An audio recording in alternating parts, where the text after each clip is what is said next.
Strong foundation, সেই ফাউন্ডেশনটা কিন্তু এসেছে রেমিটেন্স ওয়ার্কার থেকে।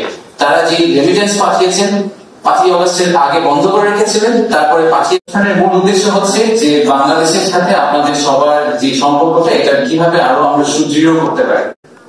আবার অনেকে বাংলাদেশে গিয়ে এটা যদি আমি বলি আনপ্রোডাক্টিভ ইনভেস্টমেন্ট, জমির বড় একটা ধানি জমির মাঝখানে গোলাপি তোতালা একটা বাড়ি করে ফেলে, তো সেটাও করেন। In any case, you do send money back to Bangladesh, and that is the trust. তার উপরে যে নিউইয়র্ক চিজ হচ্ছে আমাদের নলেজ নাই। আমি জানি যে কিছুদিন পরে আমরা আশা করছি নিউইয়র্কের সুপ্রিম কোর্টে আমাদের যারা সবাই বাংলাদেশি একজন লুকিং ফরওয়ার্ড টু ইট। আমি জানি ন্যাশনাল এআই এক্সপার্ট হিসেবে কিছুদিন আগে একজনকে ঘোষণা করা হয়েছে, একজন বাংলাদেশি, উনারাও এখানে আসেন অনেক। So thank you for that. আপনারা যখন এরকম অনেক সাকসেসফুল হন এটা আমাদের জন্য খুবই গর্বের বিষয়, এবং আসলে পলিসি লেভেলে তখন আপনারা হয়তো ইন্টারভিউ করতে পারেন, ইনফ্লুয়েন্স করতে পারেন, সেটা আমাদের জন্য অনেক বড় একটা ব্যাপার। তো যেহেতু এই মাইগ্রেশনের একটা বড় অংশ হচ্ছে ইকোনমিক মাইগ্রেশন, তো আমি একটু বাংলাদেশের ইকোনমি দিয়ে শুরু করি। আমাদের দেশের কি অবস্থা আপনাদেরকে আপডেট দেওয়ার জন্য।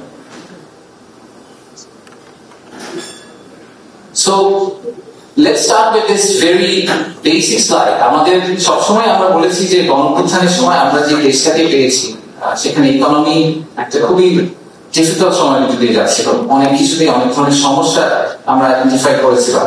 তা আমরা যদি অন্যান্য দেশ যারা গণঅভ্যুত্থানের ভিতর দিয়ে গেছে তাদেরকে দেখি, এবং তারা সেই গণঅভ্যুত্থানের পরে ইনফ্লেশন বা জিডিপি গ্রোথ এইসব জায়গায় তারা যে ধরনের চ্যালেঞ্জ ফেস করেছেন সেই তুলনায় বাংলাদেশ রিলেটিভলি গত এক বছরে অনেক কম চ্যালেঞ্জ ফেস করেছে। So the economy is slowly turning its corner. আমাদের যে চ্যালেঞ্জ গুলো ছিল সেগুলোকে আমরা এখন পর্যন্ত মনে হচ্ছে আমরা মোটামুটি ওয়েদার করতে পেরেছি, নেভিগেট করতে পেরেছি। আমি যদি আরেকটু জুম ইন করি তাহলে ইনফ্লেশন নাম্বারটা যদি আপনারা দেখেন, ইনফ্লেশন নিয়ে মূল্যবৃদ্ধি, দ্রব্যমূল্যের দাম, এগুলো নিয়ে অনেক কথাবার্তা হয়। ইনফ্লেশনটা কিন্তু এখন একটা স্টেটে চলে এসেছে আমাদের সেন্ট্রাল ব্যাংকের কন্ট্রাকশনারি মনিটারি পলিসি। মাঝখানে যে স্লাইডটা দেখা যাচ্ছে, মাঝখানে যে চার্টটা দেখা যাচ্ছে, এটাকে বলে পারচেসিং ম্যানেজার্স ইন্ডেক্স।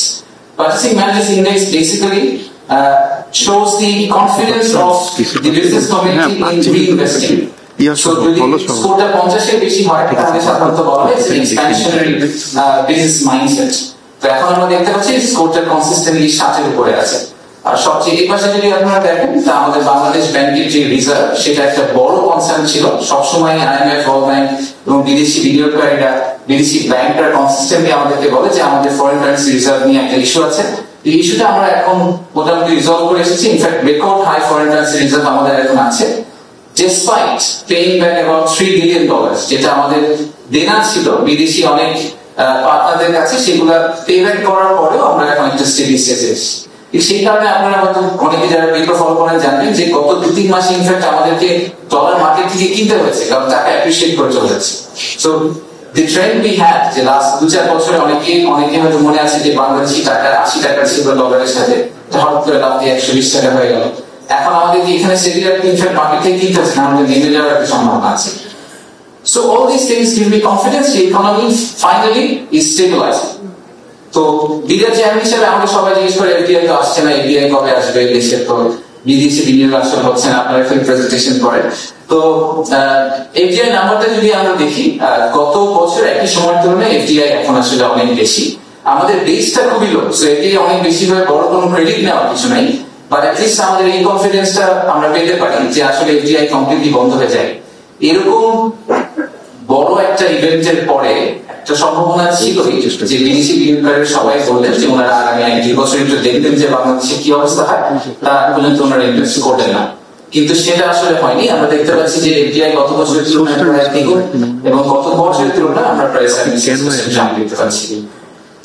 বেশ কিছু ইন্টারেস্টিং কোম্পানি ইনভেস্ট করেছেন। অনেকে বলেছেন সামিট থেকে কি হলো, আমি যদি একটা এক্সাম্পল দিই, আমাদের চাইনিজ একটা গার্মেন্ট ম্যানুফ্যাকচারার প্রথম যেটা কিনতে পারছেন ওনারা স্টেট অফ দি আর্ট চায়নার বেস্ট ইন ক্লাস টেকনোলজি নিয়ে বাংলাদেশে একটা ফ্যাক্টরি করছেন ইকোনমিক জোনে, সেটাতে প্রায় 25,000 লোকের কর্মসংস্থান হবে আগামী 3 বছরে।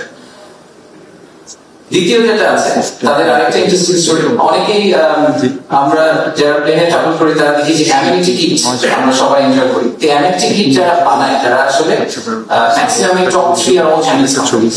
So the second largest producer, they are moving from China to Bangladesh. এগুলো আমাদের জন্য একটা বড় বড় this is how we will inshallah go. There's some momentum that's growing up. We are building momentum slowly. এবং এই মোমেন্টাম বিল্ড করার জন্য আসলে একটা বেস ফাউন্ডেশন যেটা খুবই